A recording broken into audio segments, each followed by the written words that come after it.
So what were you like as a kid? Were you like really into sports or music or anything? I was, I had trouble speaking and learning.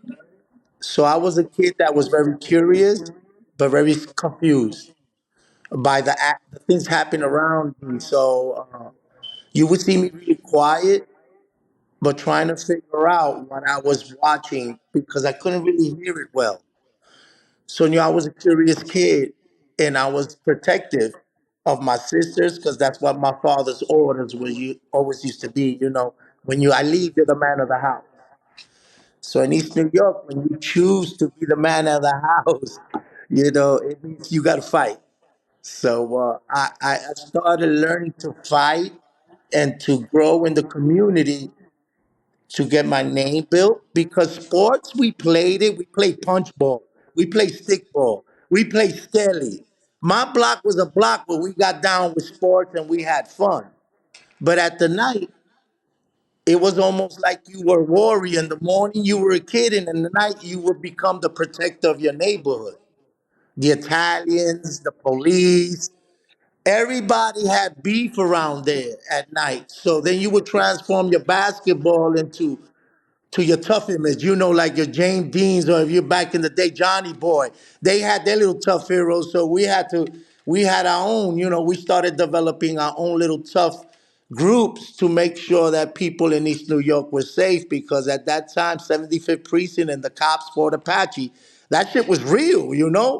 Police wasn't the people you thought about when you thought you were safe. They were as crooked as the guys that were selling the dope on the block. So, what I'm saying, you were a young person, but you really had to be intuitive and really aware of the environment around you there. So what I'm saying, I loved everything a young kid did, right? But the oppression in the neighborhood was real. So the toughness that I was building from living there was real. Even though I loved all those sports and I was a good kid, I knew at night I might have to fight. So, I used to have to do the things you do like a soldier to get ready for a fight every night. And you jumped off the porch like real early, right? Like in interviews you talk about that, like you was exploring and everything because your parents were more concerned about taking care of the girls, right? And like they looked at you like, oh, you're gonna become a man, like you'll be all right. Yeah, you figure it out. You know what I mean? Keep it simple, stupid. Keep on that corner to this corner. Don't cross the street. You figure it out. So, and the funny part is that you want to grow up. You want to be like the brothers and the friends on the block, right? And one thing you all got in common, you're poor, right?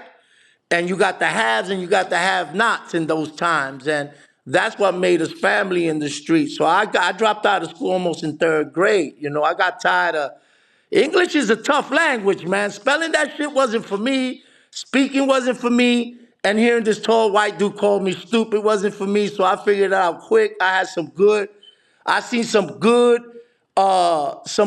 people doing very well in my neighborhood on the corners and not in school. And I seen the economy and everything he was teaching me was really more confusion than what my brothers and my friends was telling me on the block. And I thought I could adapt to that culture and become more successful in the capitalistic pig world that I live in with BMX bikes and skates and all the shit I didn't have. They told me, son, this how we get it and we keep it. And I really got interested in it, believe it or not. And that's when I started, exploring, holding, watching for them and getting my math right. I didn't want to spell. I wanted to have math. Math was what's getting them the cars, right? So then I just, I started getting involved in the life of the quick and the famous and the rich.